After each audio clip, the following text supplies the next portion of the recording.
Hello guys! Pupunta tayo sa ating bakuran guys at mamimitas tayo ng mga bulaklak at gagawin nating pang flower base dito sa loob ng bahay. Tara na guys!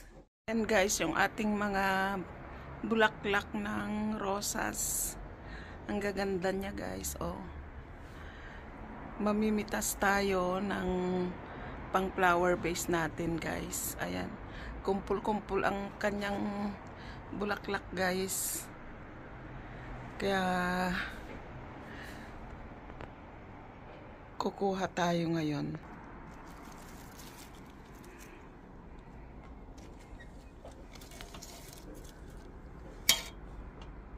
Ayan, ito na yung napitas natin guys. Na mga bulaklak ng rose. Gagawin nating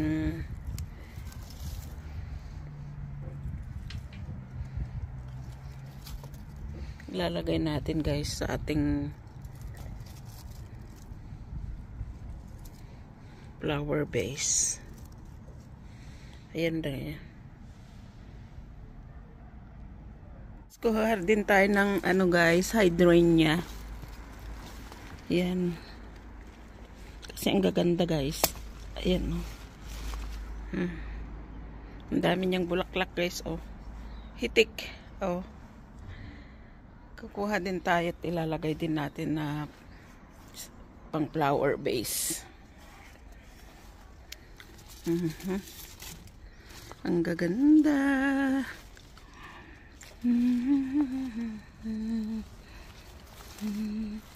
Hitik na hitik ang kanyang bulaklak. Ang ganda-ganda.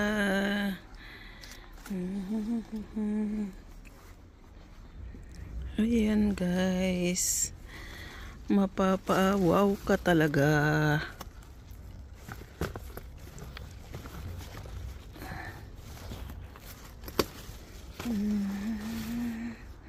Ayan, ang dami nating nakuha guys ng mga bulaklak sa ating hardin.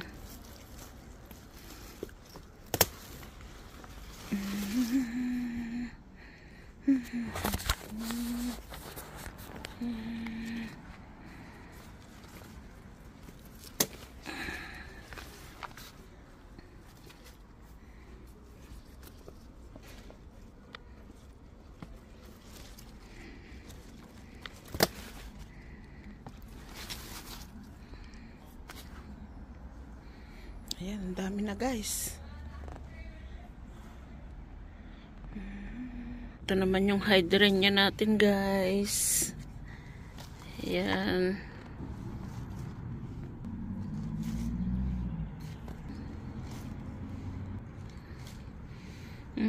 Ang dami na natin nakuhang bulaklak guys.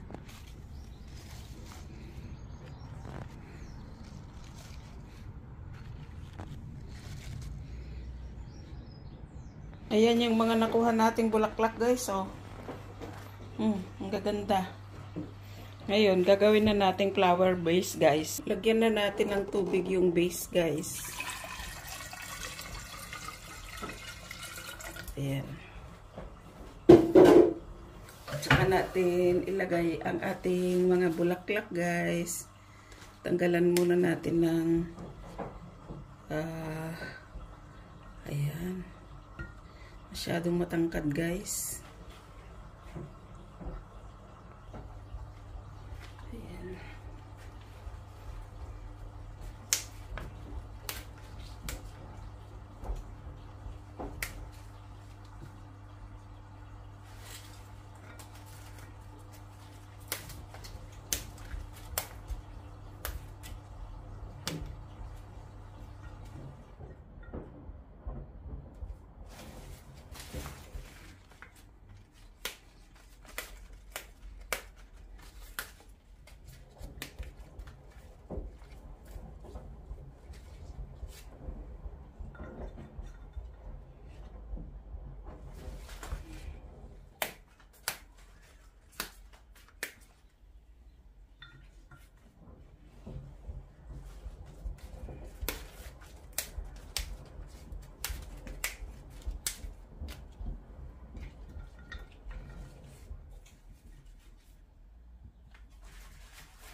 Ayan na guys, meron na tayong magandang pang flower base na hydrangea. O, di ba guys? Sunod naman natin guys ang ating bulaklak ng rose. Ayan.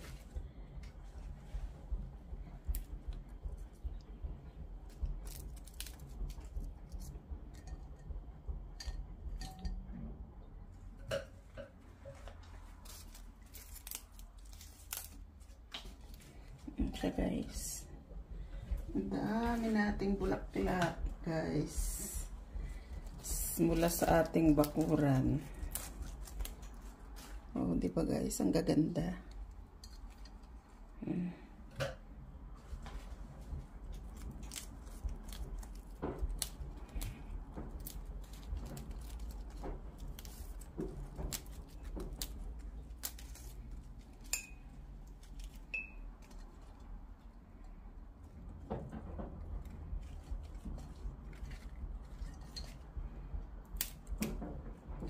Masyadong mahaba guys. Oh, yan.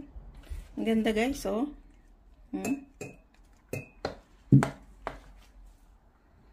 Ito namang isa ang gawin natin guys.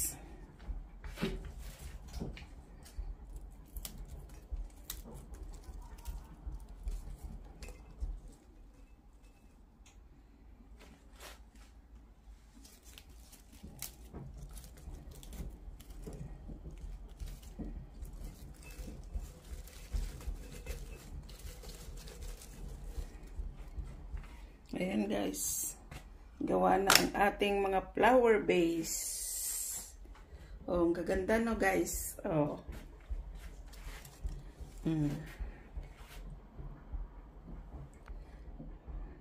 Yan pa guys.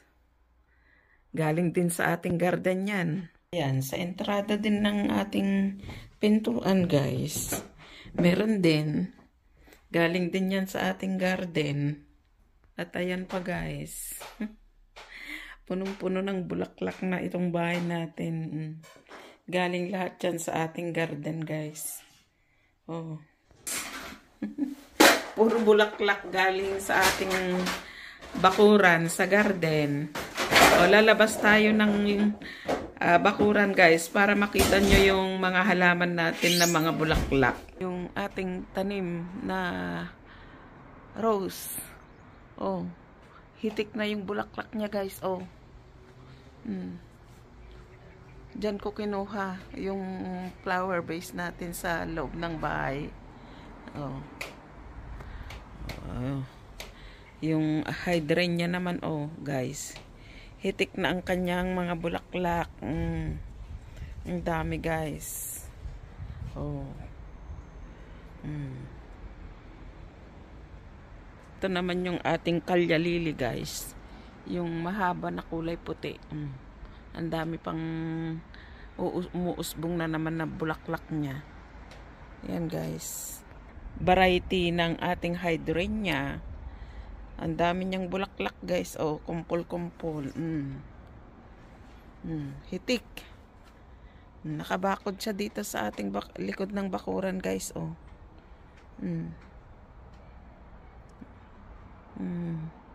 Ang gaganda ng kulay niya guys. Ayan.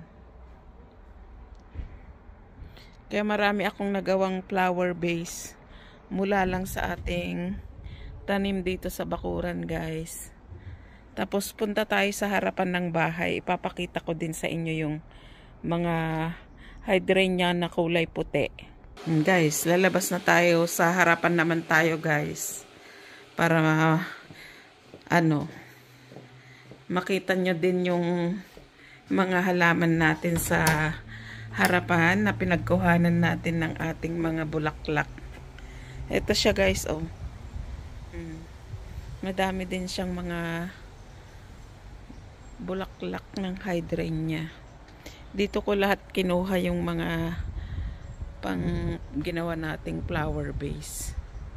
Ayan guys. Kumpul-kumpul ang ating mga bulaklak.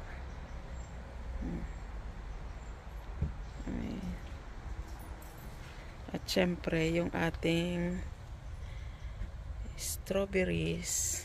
Ang dami ding bunga guys, oh. Meron ng hinog. Amaze siya guys. Ang daming bunga guys, oh. Yan. Oh, diba guys? Laan siya guys. Oh. At ito naman na yung mga pitonya natin. Nakapaligid, nakasingit yung ating strawberry. Pitonya ulit. Mga pitonya. Strawberry. Oh, pitonya.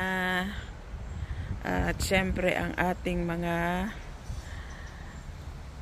hydrangea. Oh, yan. Ang harap ng ating bahay, guys. Ayun. Oh, 'di ba, guys? Ayan, punong-puno ng ating mga bulaklak. Ayan. Meron pang hydrangea dito. Ang ganda ng bulaklak niya, guys. Oh. Oh. Ating flower base mula sa ating garden, guys. Ang dami kong nagawa.